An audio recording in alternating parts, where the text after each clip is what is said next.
All right, it is 1:02. I want to thank everyone for joining.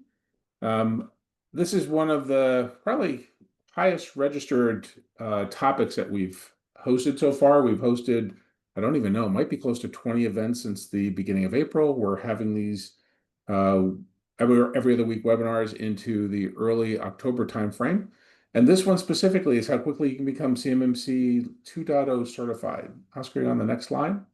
So, just by introduction, my name is Chris Yule. I'm the VP of Sales and Strategy for CyberSecOp. I work alongside our leadership team, our delivery team, our CISO, our CTO, our VP, SVP of Security and Technology to bring these events to you. And one of the things that we really think is critical about CMMC is the importance of actually what the ultimate goal is. The reality that this is one of those pass-fail frameworks. This is not something you can do, kind of get a C plus and still participate, as the DoD takes this seriously, and you'll kind of understand that.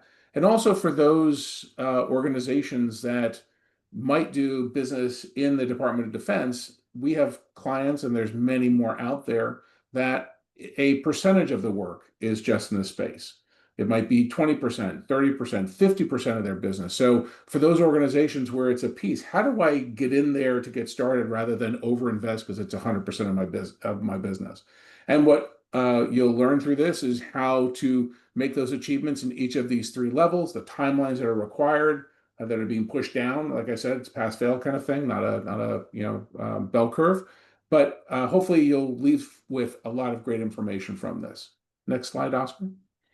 So the gentleman's going to walk you through this. Oscar Jones is our CISO. He is got, like you see here, 20 years of experience in the space, has done everything that you could imagine from the technology and the security side. So his insight is going to be hugely important. And one of the things that we really pride ourselves on is, just like myself, Oscar also kind of carries a bag in the sense that he has accounts he's working directly on. So these are not the information he's going to be sharing are real world and practical and things that he's doing, not just sitting kind of managing a team of CISO. So Oscar, thank you for much for taking the time. All of you that have joined. Also, this will be recorded. So you'll get a copy of the recording in a day or two. You'll also get the slides, and you'll have an ability to reach back out to us if you'd like additional information or to engage in anything that you hear today. Thank you, Oscar. All right, thank you, Chris. So as everyone can tell, I am a huge Cowboys fan. Got to get a better hat for next week, Chris, or week after for the next training session. I couldn't I get the big hope foamy one. I was looking for that. I wanted the one with the lights that turn, but we'll work on that next week. But I hope everyone's having a great day. So let's go ahead and get started. So introduction to CMMC 2.0. What is it? It's DoD's updated framework for safeguarding sensitive unclassified information, protects federal contract information and controlled unified unclassified information, as well as streamlined from 5 levels to 3, aligned with NIST standards. And why do the timelines matter? The requirements are already appearing in the DoD solicitations. Prime contractors flowing down compliance mandates to subcontractors, and failure to prepare by specific or specified deadlines risk losing current and future DoD contracts. Now, why is that part important? Because if you are late in submission, then you are off the list. You cannot become that particular contractor for that particular offering. And it does happen. I've done these, I've tried to get federal contracts in the past, and sometimes I was early, or either the issue turned out to I wasn't charging enough money, I was too low, and they didn't, they felt like the number was too low to actually get the work done. So it really depends. It's about finding that fine line between making sure that everything's there, but also not underselling or overselling yourself as well. Now, let's understand and talk about the levels. So level 1, foundational, contractors handling only federal contract information. So FCIs, 15 basic security practices from FAR clause, 52.2.0 of 4-21, and annual self-assessments via SPRS. And the cost relatively low, typically a few $1,000s. And you say, well, that's a lot of money. That's not, but if you're trying to get at the base level of it, that's a great place to start. Now, for level 2, It applies to contractors handling control unclassified information, 110 security controls from NIST, self-assessment, non-prioritized, or third-party prioritized. And the reason that it has to be self-assessed because they want you to tell them the story of who you are. They want you to be able to actually go through it. They also want to talk about third party and how the prioritization of making sure that those third parties are actually doing everything that they tell you that they should be doing. Now, if you look at the cost, $50,000 to $80,000 for third party audits, which is about standard.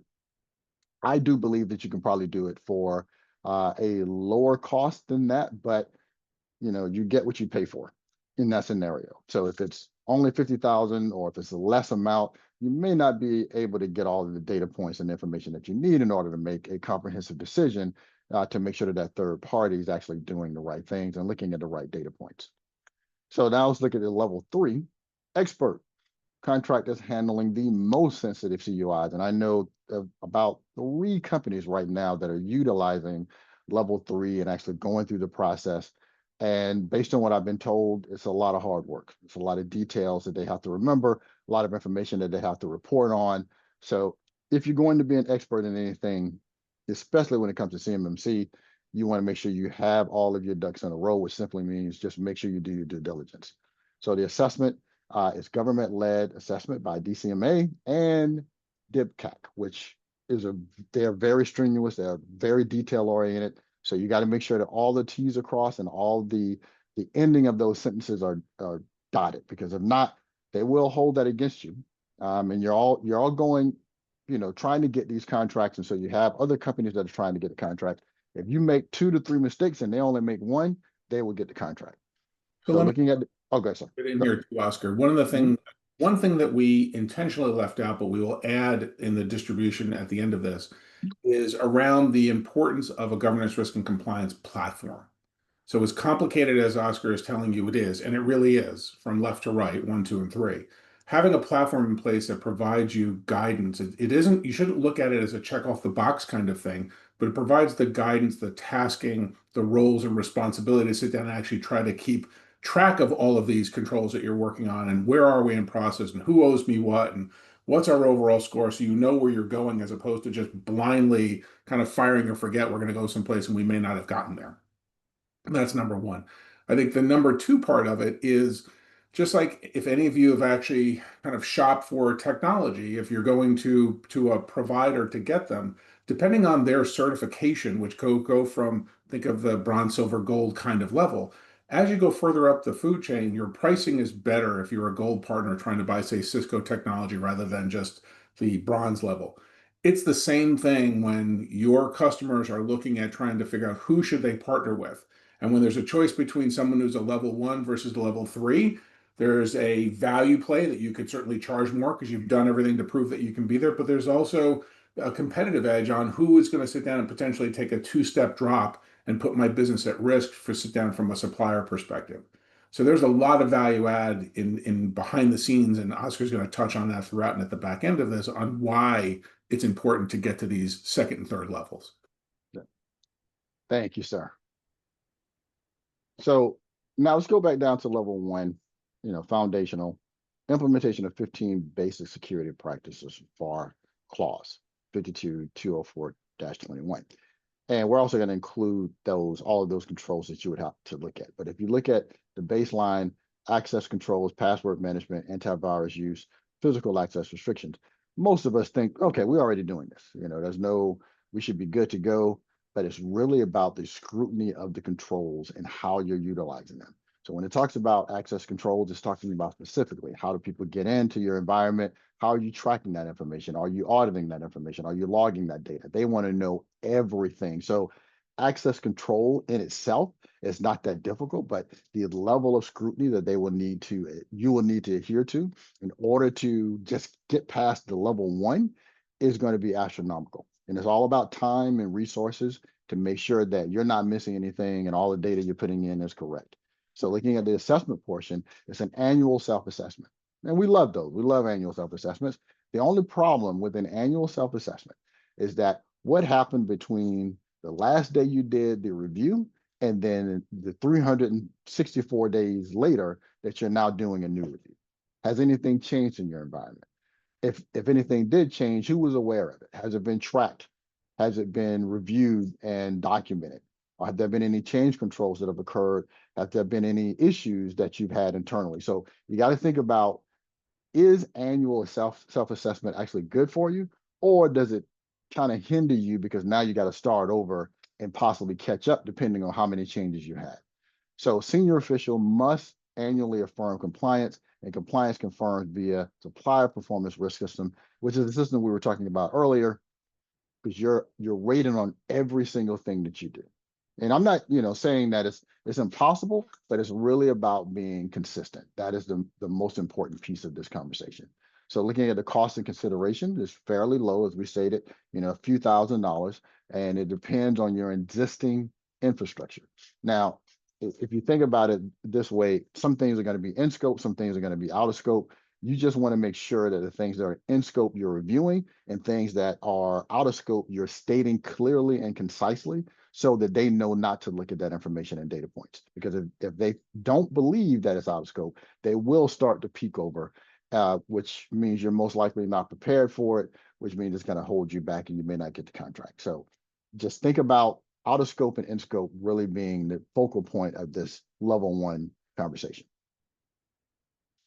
Now, level 2, for contractors who process, store, and transmit controlled unit unclassified information, which requires safeguarding and dissemination controls per laws and regulations. Now, requirements: 110 security controls, and I believe we're doing one right now. This is based on NIST as well. Covers 14 different domains, access control and incident response being a part of that grouping. Now, self-assessment, non-prioritized acquisitions. And you say, okay, what is that? What is a non-prioritized? So something that you purchased in a period of time that you've added into your environment, but again, you're looking at it from a self-assessment, basically outside lens looking in. So this is required every 3 years. Third party for prioritized acquisitions. It required every year by a C3 PAO. We're not talking about the character, which I think is on, I think it's Star Wars. I'm probably the worst person to talk about this, but we know it's not that character. But this is someone who's certified, and they have to going through line by line to make sure that your information matches everything that you stated. And then an annual affirmation of continuous compliance. Now, cost and timeline: between 12 and 18 months to prepare. Third party can be between $50,000 and $80,000, and then the additional cost for remediation and training. And you've always got to make sure that the individuals that you're working with are trained specifically to get things done, to also answer questions. Because just because someone has implemented something doesn't mean that they're an expert. So if I come and ask someone, hey, how did you do this control? And they can't explain it to me, then that means I'm going to have to start doing a little bit more deeper dive. So you want to make sure that the person who has to answer those questions to the teams who are coming to verify that data point, they can actually answer those. Now, level 3 expert. Contractors handling the most sensitive CUI, often associated with breakthrough, unique, and or advanced technologies or significant aggregation of CUI. Requirements: full implementation of all 10 controls. Now, you say, well, what is exactly this full implementation? That means you have to gone through it. You've had to make sure that everything has been either remediated or mitigated, and you are positive that you have done all of the controls, and you have an answer, and you have all of your evidence that can match every one of the controls as well. Plus an additional 24 controls. Now, the assessment, every 3 years, government-led assessment, and conducted by DCMA, DIBCAC. I mean, if you think about, as cybersecurity professionals, we have a lot of acronyms. I think we may have been beat. I think they have way more acronyms in the federal government than we will ever come up with. And this requires enterprise-level security investment, often exceeds 6 figures annually. So if you're going to be a level 3, make sure that 2 things are happening. You're actually pulling in enough money to actually maintain that, but just making sure that you can also continually do it and be able to prove everything that you're saying and stating almost, I would say, like a magician. It has to happen, because the day that they come to you and ask you a specific question and you can't answer it, they want to start doing a deeper dive, because now you should be able to answer those questions, but now you can't, and they want to make sure that there's no anomalies that they should be concerned about. Chris, is there anything you wanted to add, sir? No, I think that's a very good summary of the scenario and the expectations. Thank you, sir.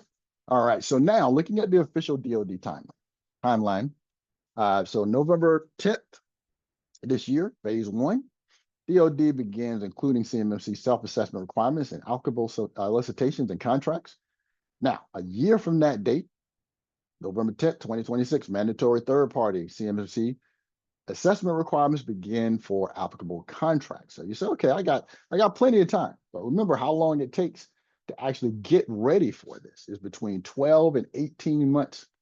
So you really don't have a year. You actually have less than that. You should have already started, to be honest with you.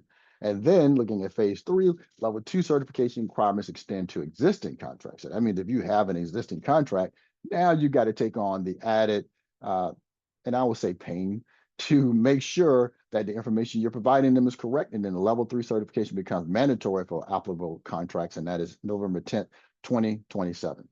And then in 2028, full implementation across all contracts. So it's 2025 now. So in order to be prepared for November 10th, 2028, we should have started about 6 weeks ago, but I think we still have some time to get ready, but it's going to take us some time to make sure that we have all the controls in place. They're operational, you reviewed them, and you're making sure that you test those controls. Because and a lot of times when you're doing an audit or an assessment, the problem begins as, we do something at a period in time and then we forget about it until the next time we have to test it. This has to be a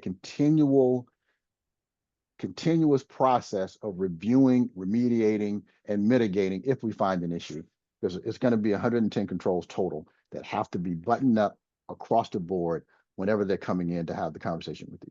Because based on this and how we're looking at it and how we're, ingesting this data, this simply means that if you don't have these things done, you will not even be considered for a contract. So because of that, you don't want to start late. It's always best to start early and tweak as you go along. That'll make your life a lot easier so you don't have to worry and kind of rush at the end of the date to say, okay, oh yeah, we finished on November 9th, but did you do everything correctly? And that is one of the services that we offer here, but we'll talk about that as later, and we'll also provide that information as we move forward. I think one thing that I don't know that we pointed out so far, and I'm not sure it is later on actually, is Mhm. the reality that these standards are applicable to everybody in the supply chain of the finished product. So we had a customer 2 years ago that was providing literally brackets to hold these seats in the Apache helicopter. They are on the path to sit down and actually meet the same CMM standard as the organization that's building the heads-up display that is technologically sophisticated and part of the brain of the whole thing. But the same standards are there. So it isn't that your part does or does not create any kind of security risk to the end product. It's a matter of that entire supply chain has to do this.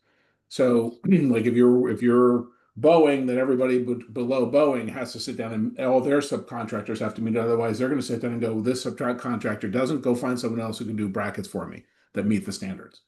So, kind of keep that in mind too as you're thinking about it on where you fit into the overall supply chain, either the finished Yeah. product or a component player.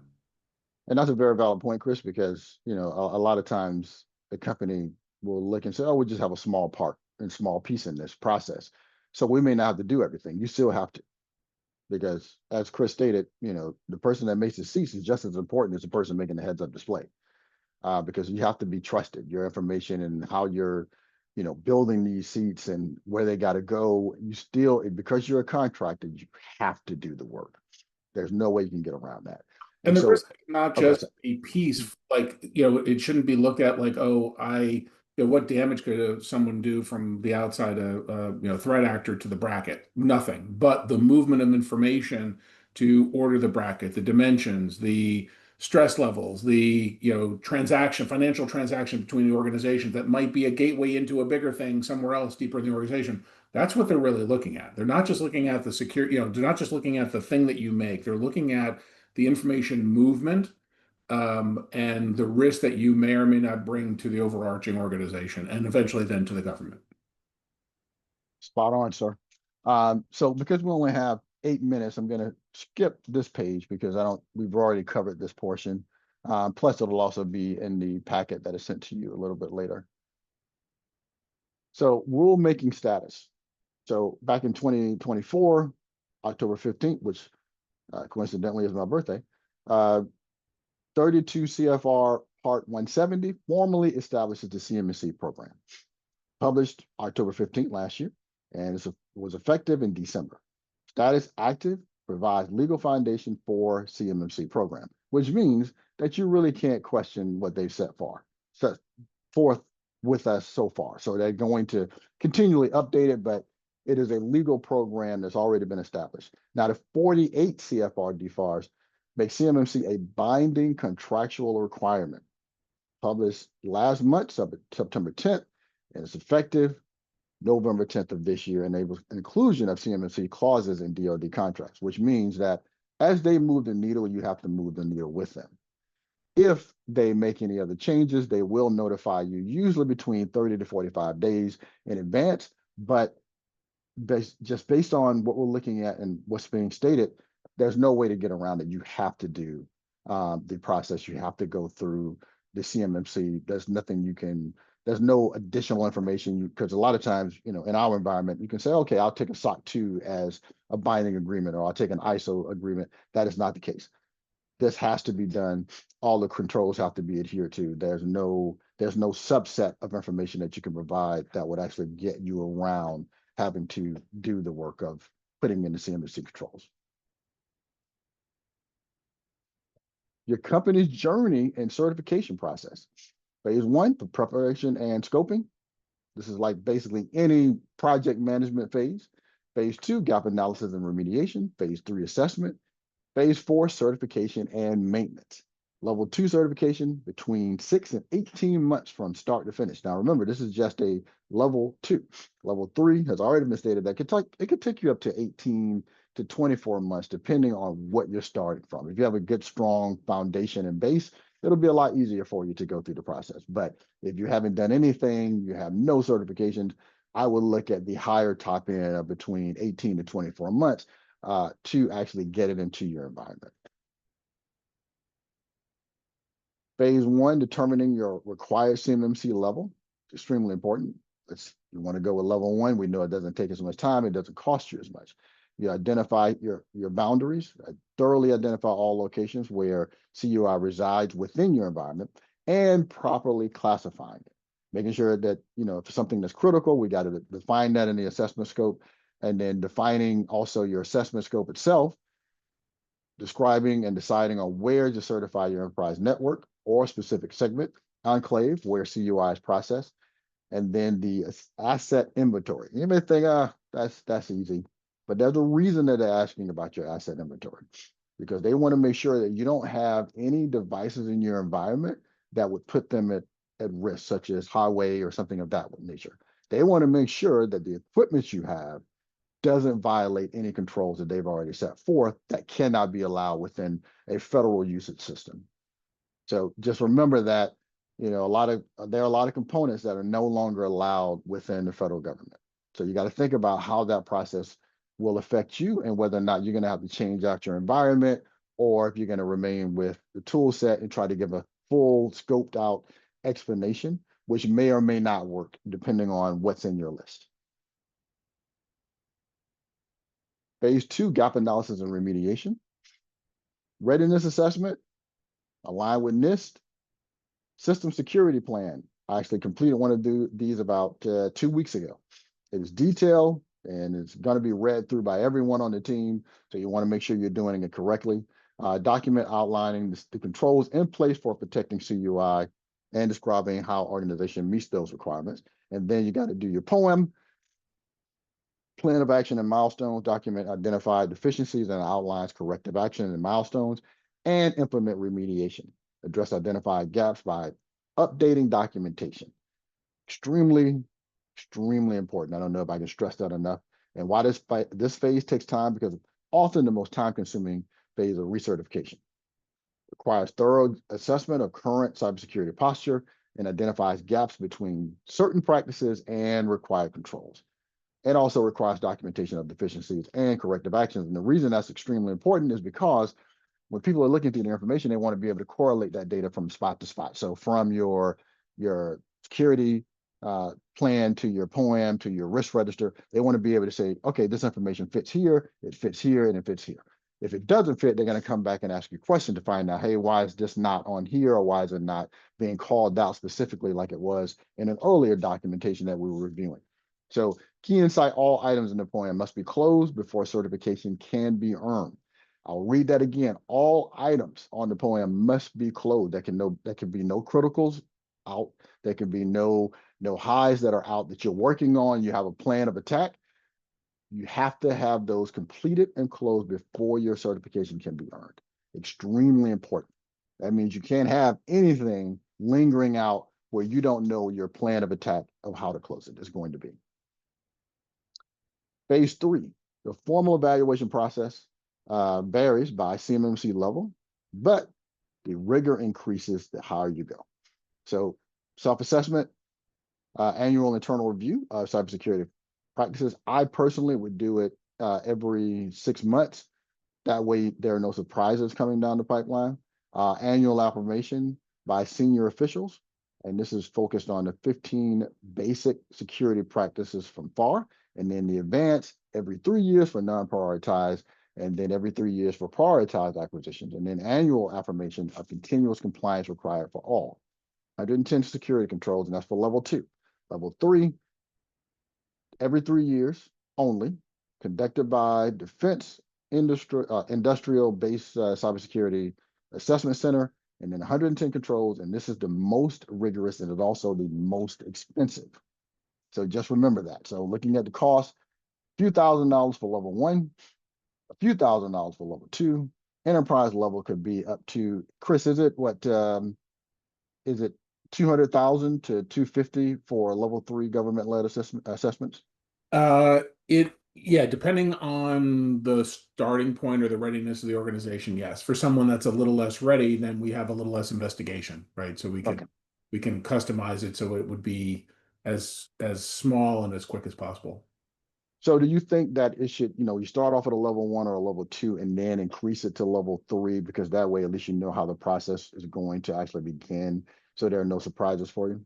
It's the ideal way to do it from a perspective of, even if you turn it into personal health. If your goal is 50 pounds, set a midpoint of, let's go for a 25-pound Mm. achievement, so that you're seeing progress, you're figuring out what's working, you're tweaking what's not, as opposed to kind of going for the whole thing. And there might be a little bit of exhaustion on trying to get there because the timeline might be further out.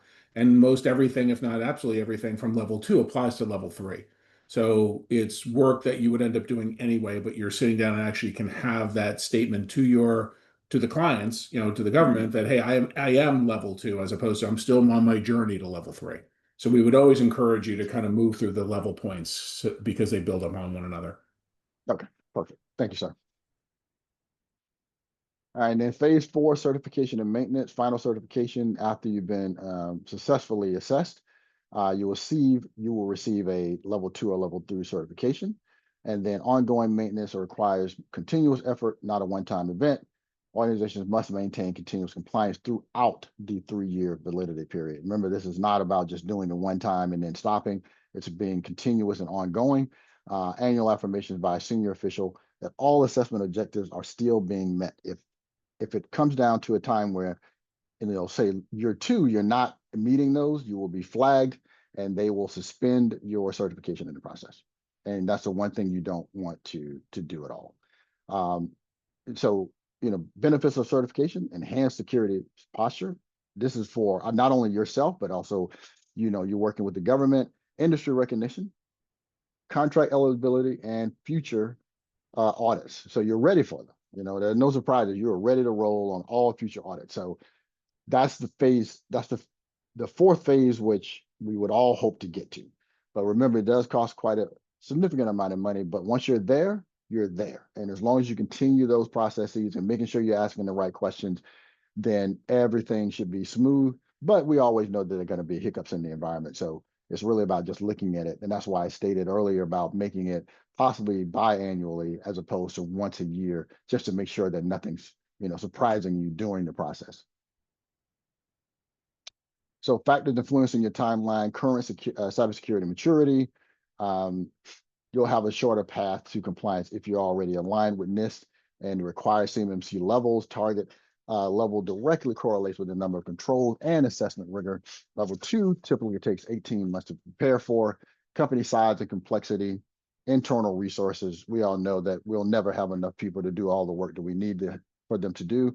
And your third-party trust providers, I don't trust them at all because I feel like they will never have the security controls that you will have in your environment. And the key insights, early assessment of these factors enables more realistic timeline planning. So that means you need to have a great project or program manager to make sure you're adhering to this so you're not letting anything slip. And here are some of the common pitfalls, and this will be our last slide since I know we're over time. Inadequate CUI scoping, failing to accurately identify boundaries leads to either overscoping or underscoping. Poor documentation. You got to make sure you have the maps, the documentation, the flow charts all match. And then your asset inventory issues, lack of comprehensive inventory undermines security controls and complicates risk management. And then weak access controls, which we all know about. Procrastination. I think we all have it. I'll get it done tomorrow, next week, next month. But if we do that every month, by that time we're running out of time. We can't catch up. But that's a huge pitfall that I think for pretty much every company on the planet. And early preparation is essential. You must identify and address the pitfalls as early as you possibly can to avoid costly delays. Well, the So thing that's you go ahead, started sir. touching on there too, Oscar, and it's in that Mhm. procrastination line. Yeah, So there are only so many auditors out there. So realistically, if all of a sudden everybody in the, in your space delays and there becomes this backlog bubble, the time to actually get it audited is going to be significant. And who knows if the government's going to move the date or not. So yeah, realistically, an early adopter that gets audited early will sit down and actually have a huge advantage in our eyes to someone that might really procrastinate back in. And now there's hundreds of, if not thousands of companies looking to get audited with very few auditors to actually take place. So it's something else to keep in mind. And this is, again, as Oscar was talking about, these common pitfalls between having a partner that's experienced in this space and also using a GRC platform, which we do on behalf of our clients for all of this. You've got a footlocker to put all of your documentation, test results, track your progression, assignments, open task items, all that kind of stuff, because this gets hairy. It just does. And then under duress, it makes it even worse. So we will definitely, like I said, include that when we send out the information to everybody that's registered. and I want to say thanks everyone for joining the call. I appreciate you staying a little overtime, but we will make sure you get this documentation as soon as possible. But we just wanted to say thank you for your time. Yep. And then there will be contact information if you want to dig a little deeper. We can even finish the last few slides for you one-on-one. So again, as Oscar said, thank you for your time. Oscar, thanks for the presentation. No problem, sir. Take care. Bye-bye, everyone.